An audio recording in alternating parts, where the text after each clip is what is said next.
Now we don't have a whole lot of time, and I did tell you another Biggie Gallagher story. Would you like to hear another Biggie Gallagher story? Well, Biggie's wife, Margaret, Maggie they called her, told Biggie that they needed a new well. Theirs was not in great shape. And back in those days, there were only two tools that you needed to dig a well. You needed a pick and you needed a shovel. The pick was to break the earth, and the shovel was to dig the hole. And Willie, he went out to where Maggie wanted him to dig. And it was just out behind the house, there was a small line of trees. And she wanted him to dig the well just on the other side of that tree where it was facing the plowed fields. So Willie said, okay. So he got out there, and the first thing he did was he made a circle, 8 feet in diameter. Because in those days, there was only one way to dig a well. You started with an 8-foot diameter circle, and you dug down in a conical fashion. And you'd go down 20, 30 feet before you hit water. Now, Biggie, he got really lucky. You see, on this day, he started digging down, and at the 20-foot mark, he hit water. Well, here was the hole beautifully done. It was beautifully conical, symmetrical. There was a nice body of water at the bottom. And just as he got there, the noon bell started ringing. It was dinner time. Well, Biggie was some happy. He went into the house and he told Maggie, he said, I've dug the well, the water's there. All I have to do now is line it with the stones and we're going to have a beautiful well. He was so happy he didn't have to go down 30 feet. He had a beautiful dinner, and when he was done, he thought, I have just enough time to take a nap. And so he did. He took a nap, and when he woke up, he said, got to get to that well. Got to go line it. So when he went out, he was expecting, a hard day's afternoon, putting the stones in, but he was in for a surprise because when he got there, well, the whole thing had caved in. At some point, the hole had filled up again. Now, his shovel was half buried. It would come out. You could see the handle, but fortunately, the pick, well, it was on the grass. So he went over and he got the pick, and he went over and he took his hat off and set it on the end of the shovel. He thought, I have to get that shovel out of there, so he began to drive it into the ground. Well, he took 2 swings of that pickaxe, and he said, I can't do it. It's not right to ask a man to dig a hole 2 times, the same hole, in the same day. I don't have the heart to do it. And he started thinking about how he could spend his afternoon, and he thought of his friend Felix, who lived on the far side of that field. He thought, I'm going to go play cards with Felix. And so off he went. Now, he didn't think to tell Maggie that he was going. And of course, because of that tree line, she didn't see him go.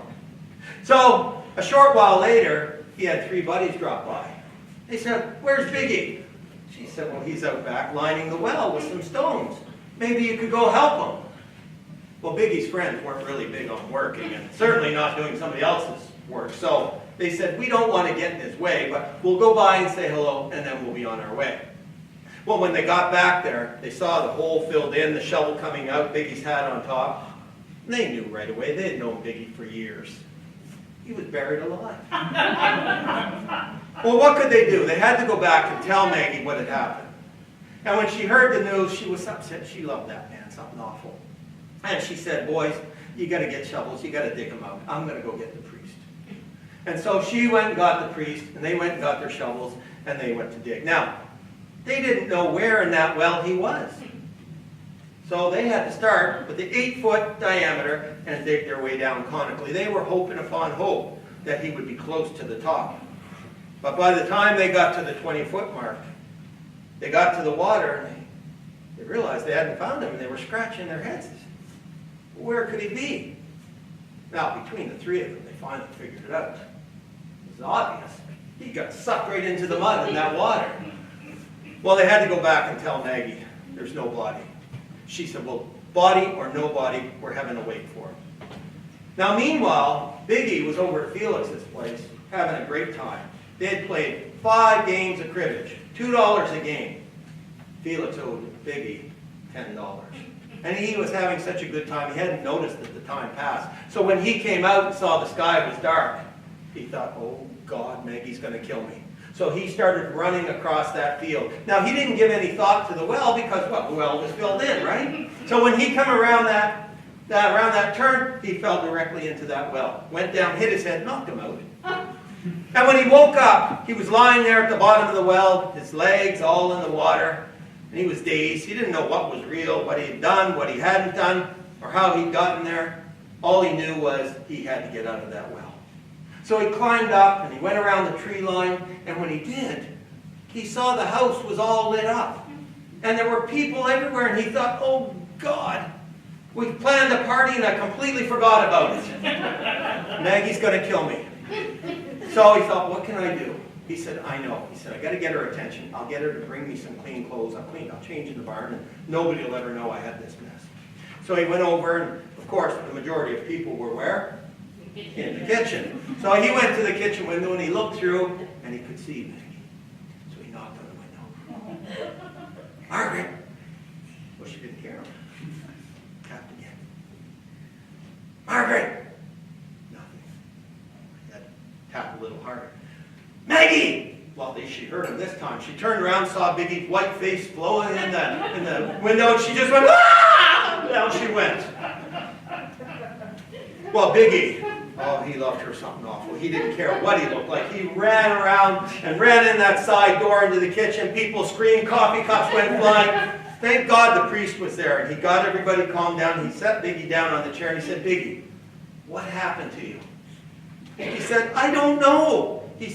The priest said, well, what's the last thing you remember? He said, all I remember is falling underground, and I woke up and I was in some water.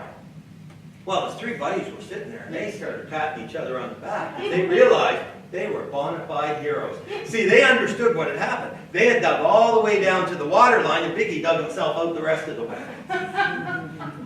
Well, they woke Maggie up, and they explained that Biggie was fine, and they figured, well, everybody's here, we might as well have a party. So they did. Now, the next morning, there was Biggie, just lying about, and he was sitting there, and his head, well, it was pounding a little. Truth be told, he had a little bit of a hangover. And he walked into the kitchen, and he sat there, and kind of put his face in his hands, and all of a sudden, who walks in the door but his three buddies? And they saw the long face, and they knew exactly what was wrong. Biggie was afraid to go back into that well. They said, Biggie, we saved your life once. We're not going to let it happen again. Don't you worry. We're going to look after the stones. And so off they went to line that well with the stones. And they weren't gone 3 minutes. And there was another knock at the door. And who walked in? It was Felix. Felix had heard what had happened. And he said, well, Biggie, I heard about your grand adventure yesterday.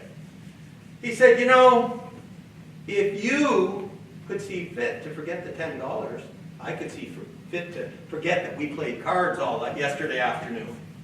And Biggie looked at Felix and he said, what do you mean? What cards? What $10? Felix looked at him and said, Biggie, welcome back from the deep. And with that, he walked out the door and left Felix there all alone in his kitchen. Kind of like I am right now, right? Well, that's what happened to Biggie. And as I said, there's lots of other stories about Biggie, but that's for another day because they're going to kick us out of here. But what I'd like to end with is to tell you this. You need to have your own kitchen party. You need to invite people over. It's all about community. You bring one story, everybody brings one story, and I guarantee you, you're going to have a grand evening. And with that, I would like to say thank you very much for coming, and have a good one.